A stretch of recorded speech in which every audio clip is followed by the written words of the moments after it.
ধর্মের এই সকল বিবিধ বহিঃপ্রকাশের অন্তরালে একটি মূল তত্ত্ব বিদ্যমান, এবং আমাদের জন্য তা পূর্বেই বিশদরূপে বর্ণিত হইয়াছে। প্রত্যেক জড়বিজ্ঞান ঐক্যের সন্ধান পাইলে শেষ হইবে,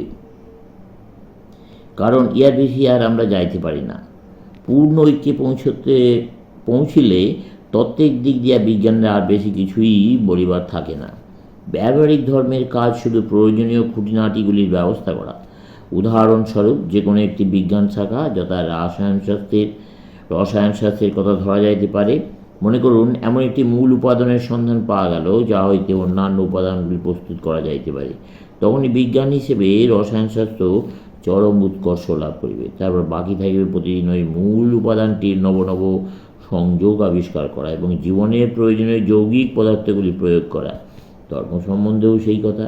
ধর্মের মহান তত্ত্বসমূহ উহার কার্যক্ষেত্র পরিকল্পনা সেই স্মরণাতীত যুগেই আবিষ্কৃত হইয়াছিল, যে যুগে জ্ঞানের চরম এবং পরম বাণী বলিয়া কথিত বেদের সেই সৌহান তত্ত্বটি মানুষ লাভ করিতে সক্ষম হইয়াছিল। সেই একমেবাদ্বিতীয়ামের মধ্যে এই সমগ্র জড়জগৎ ও মনোজগৎ সমন্বিত। ইহাকে কেহ ঈশ্বর, কেহ ব্রহ্ম, কেহ আল্লাহ, কেহ যেহোবা অথবা অন্য কোনো নামে অভিহিত করিয়া থাকি। এই মহান তত্ত্ব আমাদের জন্য পূর্বেই বিশদরূপে বর্ণিত হইয়াছে। ইহার বাইরে যাওয়ার আমাদের সাধ্য নাই। আমাদের কর্মে, আমাদের জীবনের প্রত্যেক ব্যাপারে উহাকে সার্থক করিতে হইবে, পূর্ণ করতে হবে। এখন আমাদেরকে কাজ করিতে হইবে যেন আমরা প্রত্যেক প্রত্যাদিষ্ট পুরুষ হইতে পারি। আমাদের সম্মুখে বিরাট কাজ। প্রাচীনকালে প্রত্যাদিষ্ট পুরুষের তাৎপর্য অনেকে উপলব্ধি করিতে পারিত না। সেকালে প্রত্যাদিষ্ট পুরুষকে একটি আকস্মিক ব্যাপার বলিয়া মনে করা হইত। তার মনে করিত, প্রবল ইচ্ছা, সত্য এবং তীক্ষ্ণ বুদ্ধির প্রভাবে কোনো ব্যক্তি উচ্চতর জ্ঞানের অধিকারী হইতেন।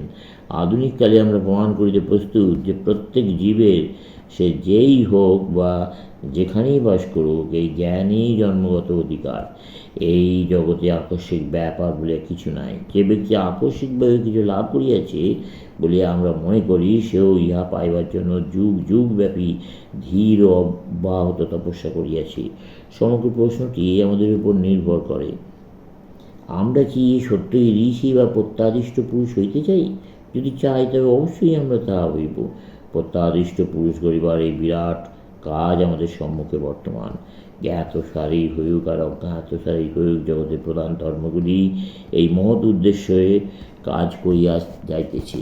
পার্থক্য শুধু এই যে, দেখিবে বহু ধর্মমত ঘোষণা করে আধ্যাত্মিক সত্যের এই প্রত্যক্ষ অনুভূতি এই জীবনে হইবার নয়। মৃত্যুর পর অন্য জগতে এমন এক সময় আসবে যখন সে সত্য দর্শন করিবে। এখানে তাকে বিশ্বাস করিতে হইবে, এখন তাকে বিশ্বাস করিতে হইবে। কিন্তু যারা এসব কথা বলে তাহাদিওকে বেদান্ত জিজ্ঞাসা করে, অবস্থা যদি বাস্তবিক এইরূপই হয় তবে আধ্যাত্মিক সত্যের প্রমাণ কোথায়?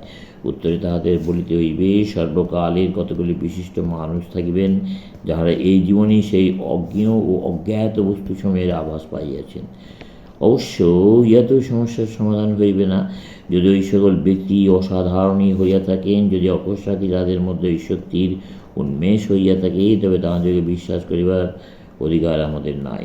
যা দৈবাৎলব্ধ তা বিশ্বাস করাও আমাদের পক্ষে পাপ, কারণ আমরা তা জানিতে পারি না। জ্ঞান কাহাকে বলে?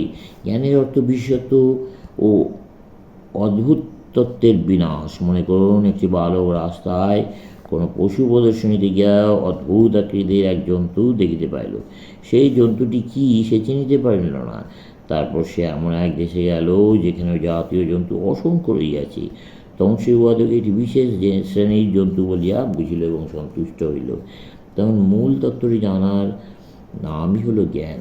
তত্ত্ববর্জিত কোন একটি বস্তুবিশেষের যে জ্ঞান, তা জ্ঞান নয়। মূল সত্যটি হইতে বিচ্ছিন্ন কোনো একটি বিষয় অথবা অল্প কয়েকটি বিষয় সম্পর্কে আমরা যখন জ্ঞান লাভ করি, তখন আমাদের জ্ঞান হয় না, আমরা অজ্ঞান থাকি। অতএব যদি এই প্রত্যাদিষ্ট পুরুষগণ বিশেষ ধরনের ব্যক্তিই হইয়া থাকেন, যদি সাধারণের আয়ত্তের বাহিরে যে জ্ঞান তাহা লাভ করিবার অধিকার শুধু তাহাদেরই হইয়া থাকে এবং অন্য কাহারও না থাকে, তবে তাহাদিগের উপর বিশ্বাস স্থাপন করা উচিত নয়, কারণ তাহারা বিশেষ ধরনের দৃষ্টান্ত মাত্র। মূল তত্ত্বের সহিত তাদের সম্পর্ক নাই। আমরা নিজেরা যদি প্রত্যাদিষ্ট পুরুষ হই, তবেই আমরা তাহাদের কথা বিশ্বাস করিতে পারিব। সংবাদপত্রে প্রকাশিত সমুদ্র নাগিনী সম্পর্কে নানা কৌতুকাবহ ঘটনার কথা তোমরা শুনিয়াছ। কৌতুকাবহ কেন? কারণ দীর্ঘকাল অন্তর কয়েকজন মানুষ আসিয়া লোকসমাজে এই সমুদ্র নাগিনীদের কাহিনী প্রচার করেন, অথচ অন্য কেউ কখনো ওদেরকে দেখে নাই।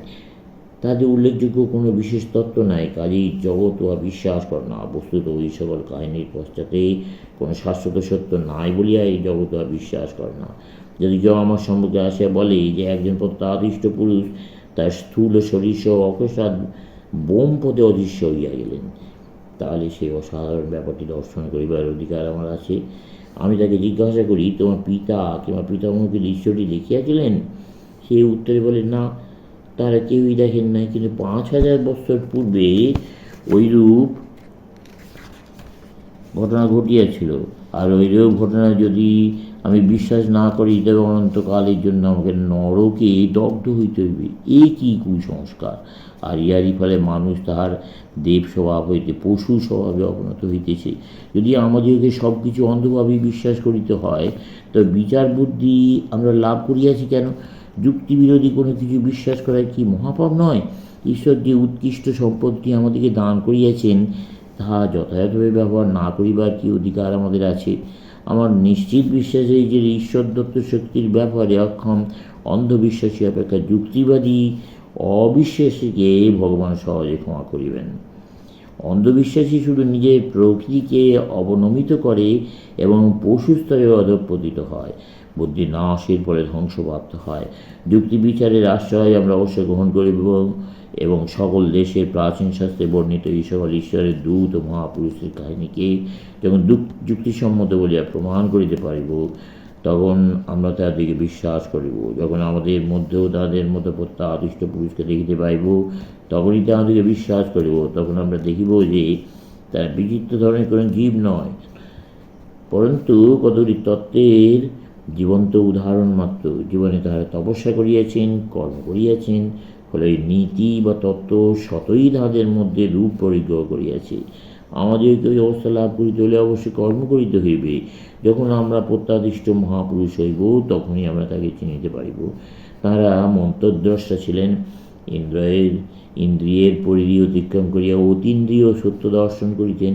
এই সকল কথা আমরা তখনই বিশ্বাস করিব যখন ঐরূপ অবস্থা নিজেরা লাভ করিতে সমর্থ হইব, তা পূর্বে নয়। বেদান্তের ইহাই একমাত্র মূল নীতি। বেদান্ত ঘোষণা করেন যে প্রত্যক্ষ এবং জাগ্রত উপলব্ধি ধর্মের প্রাণ। কারণ ইহকাল ও পরকাল, জন্ম ও মৃত্যু, ইহলোক ও পরলোকের প্রশ্ন সবই সংস্কার এবং বিশ্বাসের প্রশ্ন মাত্র। কাল অনন্ত, মানুষ তাকে খণ্ডিত করিতে চেষ্টা করে, কিন্তু সামান্য প্রাকৃতিক পরিবর্তন ভিন্ন 10 ঘটিকা এবং 12 ঘটিকা সময়ের মধ্যে কোনো পার্থক্য নাই। কালপ্রবাহ ও অন্তহীন গতিতে চলিয়াছি। সুতরাং এই জীবন ও জীবনান্তরের মধ্যে পার্থক্য কোথায়? উহা সময়ের প্রশ্ন মাত্র, এবং সময়ের হিসেবে যেটুকু ক্ষতি হয়, কর্মের গতিবিধিতে তার পূরণ হইয়া থাকে। অতএব বেদান্ত ঘোষণা করিতেছেন, ধর্ম বর্তমানই উপলব্ধি করিতে হইবে, এবং তোমাকে ধার্মিক হইতে হইলে সংস্কার মুক্ত পরিচ্ছন্ন মন লইয়া কঠোর শ্রমের সহিত অগ্রসর হইতে হইবে। তত্ত্ব উপলব্ধি করিতে হইবে, প্রত্যেকটি বিষয় স্বয়ং দর্শন করিতে হইবে, তাহলে যথার্থ ধর্ম লাভ করিবে। ইহার পূর্বে তুমি নাস্তিক ছাড়া আর কিছু নও, অথবা নাস্তিক অপেক্ষাও নিকৃষ্ট। নাস্তিক তো ভালো, কারণ সে অকপটভাবেই সে বলে আমি এসব জানি না, আর অপসরকে সম্পূর্ণ অজ্ঞতা সত্ত্বেও নিজেদের জাহির করিয়া বলে আমরা অতি ধার্মিক। কেউ জানে না তার ধর্ম কী, কারণ প্রত্যেকে ঠাকুরমার ঝুলির কতগুলি আজগুবি কাহিনী বরাধকরণ করিয়াছি। পুরোহিতেরা তাহাদেরকে সেগুলি বিশ্বাস করিতে বলিয়াছে, না করিলে তাহাদের উদ্ধার নাই। যুগে যুগে এই ধারাই চলিয়া আসিতেছে, চলবে।